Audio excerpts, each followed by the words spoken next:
Et salut à tous, on se retrouve à nouveau aujourd'hui pour un résumé du Town Hall qui a eu lieu cette semaine. Semaine importante puisqu'on a vu la pré-sale de Rift Watchers et il y a plein de choses dont on peut parler. Et on a aussi vu des cartes de Rift Watchers qui ont été révélées, on en parlera à la fin dans la section Eye Candy. Vous aurez les liens comme à chaque fois et c'est parti sans plus attendre, on va commencer avec Genesis League Sports. Donc ils ont sorti le white paper. Je ne vais pas rentrer maintenant dans les détails, je l'ai lu un petit peu mais il faudrait que je regarde plus en détail. La pré-sale de Genesis League Soccer serait le 18 octobre, donc dans un mois. On a le temps, on aura le temps d'avoir plus d'informations et de choisir et d'en reparler. Je ne sais pas encore si j'achèterai ou non. Et voilà, donc ils ont parlé un petit peu des tokenomics, que j'ai regardé un petit peu. Le airdrop va pas être si massif que ça pour les stakers de SPS, mais il y a quand même quelque chose d'intéressant. Donc voilà, pas grand chose à dire pour l'instant, on aura sans doute beaucoup plus d'informations dans les semaines à venir. Les Rooney, donc c'est le projet de Profile Picture NFT sur Ethereum. En gros, ce qu'ils veulent faire, donc, c'est vendre des NFT sur Ethereum qu'on pourra ensuite jouer dans le jeu. Ils auront tous les mêmes statistiques. D'ailleurs, c'est marqué un peu plus loin. Bon, je vais lire plutôt dans l'ordre et puis après on va en parler. Euh, donc chaque Rooney sera complètement unique. Ça veut dire quoi? Ça veut dire qu'ils auront tous les mêmes statistiques. Par contre, le artwork, il va être généré automatiquement et il va être complètement unique. Il y a, je crois, plusieurs milliards de possibilités. Donc ça, c'est intéressant parce que c'est la première fois où on va avoir des NFT vraiment uniques. Parce qu'actuellement, si vous avez même une carte légendaire, même une carte gold légendaire, eh bien, il y en a plein d'autres en circulation. Elle n'est pas vraiment unique. Là, ça sera vraiment unique sur le plan esthétique, sur le plan artistique. L'idée, c'est évidemment, comme c'est sur Ethereum, d'attirer une nouvelle population, des investisseurs et des joueurs qui sont plutôt sur Ethereum et donc qui ont aussi certains moyens, puisque Ethereum, il faut payer les frais Ethereum. C'est sans doute plus souvent les Nord-Américains, etc., qui sont sur Ethereum. Donc il y a aussi du gros argent potentiellement. C'est évidemment un des intérêts. Donc ce sera une carte promo. Donc les statistiques, je l'ai déjà dit, seront les mêmes.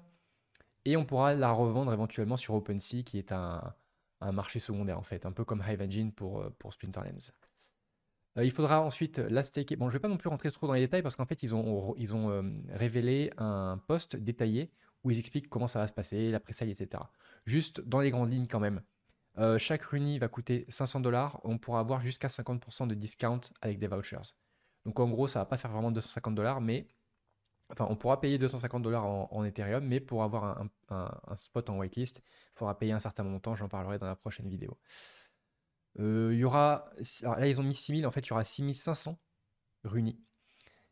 Et c'est prévu pour fin octobre. Voilà, ce sera une carte niveau max. Et voilà, il y aura une chance que ça devienne une carte gold. Voilà. Je vous en parlerai encore une fois plus en détail dans la prochaine vidéo. Sinon, cette vidéo va être trop longue. Au niveau des différentes updates, ils ont rajouté un streamer mode. Ok, ça nous intéresse moyennement. Les Brawl Rewards. Alors, c'est à 90%, c'est complété au niveau du code. Ça fait un mois qu'ils disent ça. Donc bon, ça commence à faire un petit peu long. En fait, le développeur qui s'occupe de ça était en vacances en Asie du Sud-Est ou je sais pas où.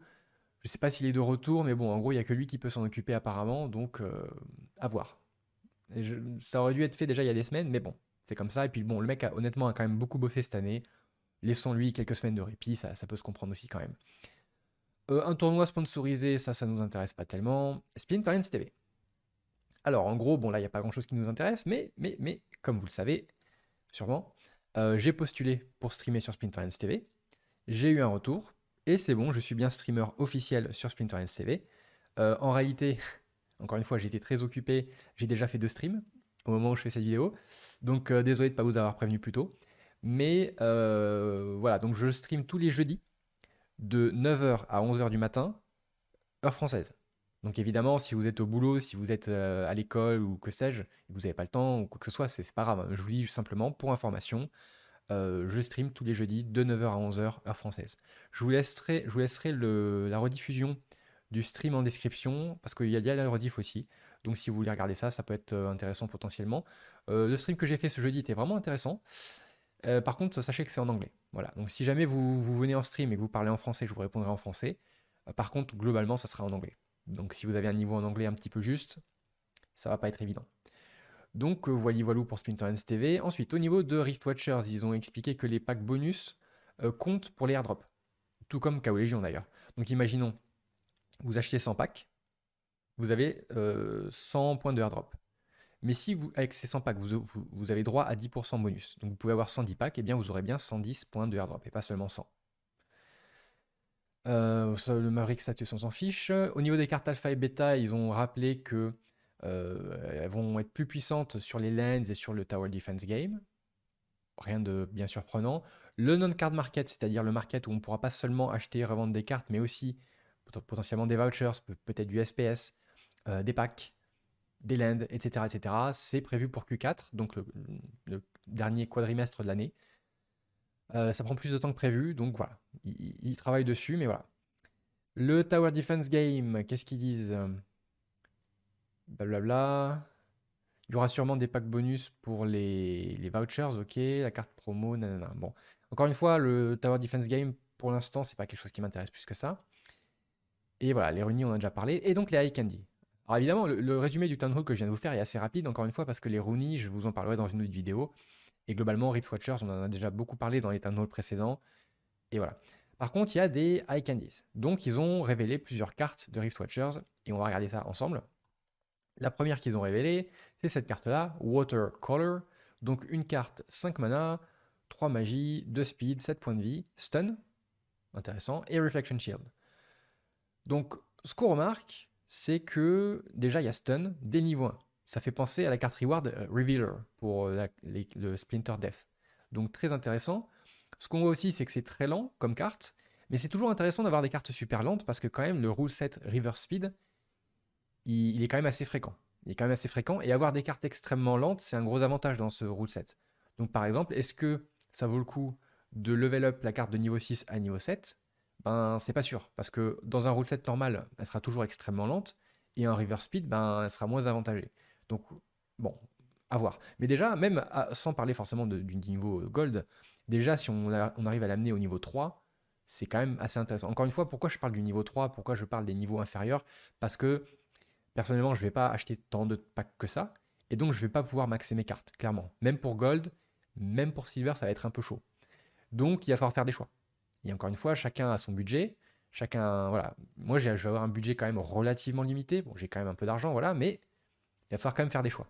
Donc moi, ce que je vise quand même, ça serait soit le niveau 3, soit peut-être le niveau 5, mais ça me paraît quand même beaucoup. Il faudrait à peu près investir 3 fois plus pour être au niveau 5. Donc déjà, le niveau 3, ça me paraît bien. Parce que 1 point de dégâts pour 5 mana, c'est vraiment pas assez.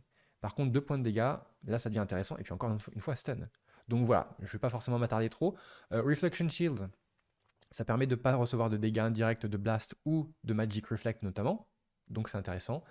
Et voilà à peu près ce qu'il y a à dire. Évidemment, si vous jouez en Wild avec Alric, le summoner Alric qui donne plus 1 point de magie, c'est quand même une carte qui est encore plus forte.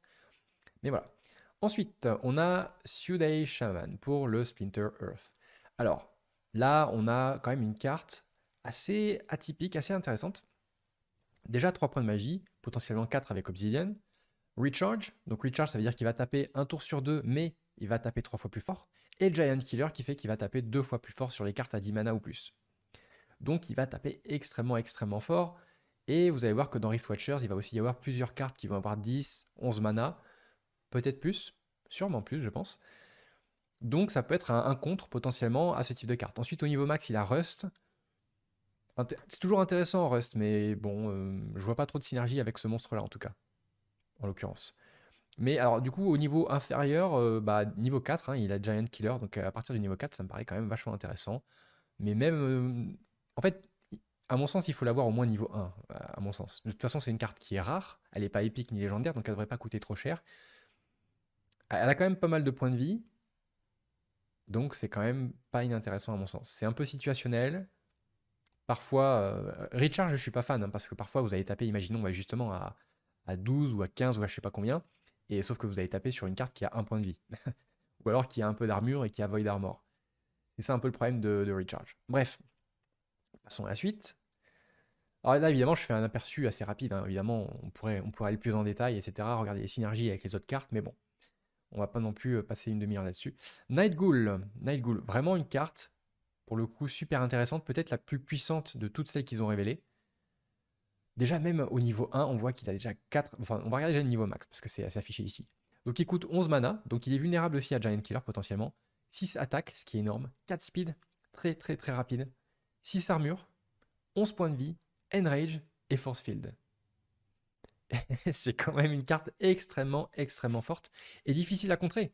Parce qu'avec Force Field, bah, si vous mettez Grum, Uriel ou des cartes comme ça qui tapent très fort, Forgotten One, etc., bah, ils vont taper à 1. Et en plus, il a beaucoup de vitesse, donc il peut esquiver. En plus, avec Enrage, bah, il a encore plus de vitesse. Et si vous le mettez par exemple avec un Kitty, donc le summoner qui donne plus de speed pour dragon, ou que sais-je, enfin, si vous arrivez à le booster encore plus avec Swiftness, avec Slow, etc., il va être très difficile à toucher déjà, ne serait-ce que ça.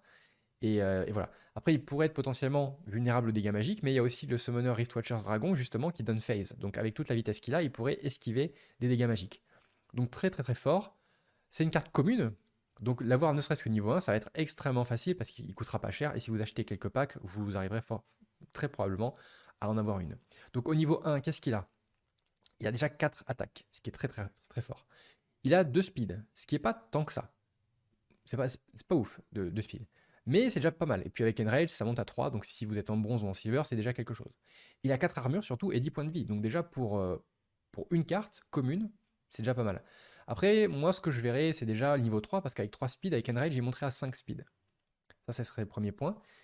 Et ensuite, bah, dans l'idéal, moi qui joue en gold, c'est sûr que niveau 6, ça serait top, quoi. Donc moi, personnellement, je vais sans doute le viser niveau 6. Après, qu'est-ce qu'on voit après?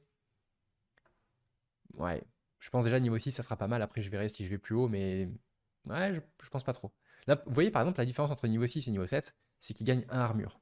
Est-ce que ça fait vraiment une différence significative? Pas vraiment.